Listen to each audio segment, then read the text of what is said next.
All right, Mike Salk and Brock Heward, and reacting to our first Pete Carroll show of the season. And I think in general, after this game, Pete's been pretty upbeat. I think you saw more of that today. Yeah, I would agree with that. And after 9 years of doing these, as you mentioned to Coach today, we've done a lot of shows right here in this room with Coach Carroll. We get a pretty good feel, pretty good feel for how he reacted to that game, what he's feeling in this building. And man, youth is served. He said newness a couple different times. I always look for repeat words. There was newness here. There was some newness in that. There was some newness in that. And there sure was. I mean, a lot of guys that did a lot of great things. And then you just can't have, and I liked his word, gimmies. They gave away 2 gimmies. Defensively. And I sat down with Chip Kelly before the first college football game of the year talking about the difference in the college and pro. He's like, in college, guys bust.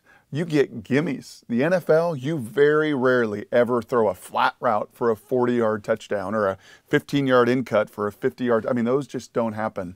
And they happened yesterday. And for a defensive coach, those ones, I think, stick with him as much as anything. And they should. I mean, they're big difference-making plays in that game. I heard a support of Russell Wilson and the job that he did, and not throwing a lot of blame Russell's way for the way that some of those third downs went. And then also heard that, again, the word development is going to be key for this team this year. Pete saying, and has always said it's a developmental program, and with all the youth that you're talking about, an opportunity for these guys to get better. Game 1 did not go the way they wanted. The heat, the altitude, all the difficulties in Denver. But I don't get the sense that this is a check out and forget about a team. Not close to No, but there has to be development. I think over the last few years, you knew what you had, right? And it carried a weight of expectations. You knew what you had up front. You knew what you had in the secondary. You knew what you had at quarterback. You knew what you had in a lot of spots.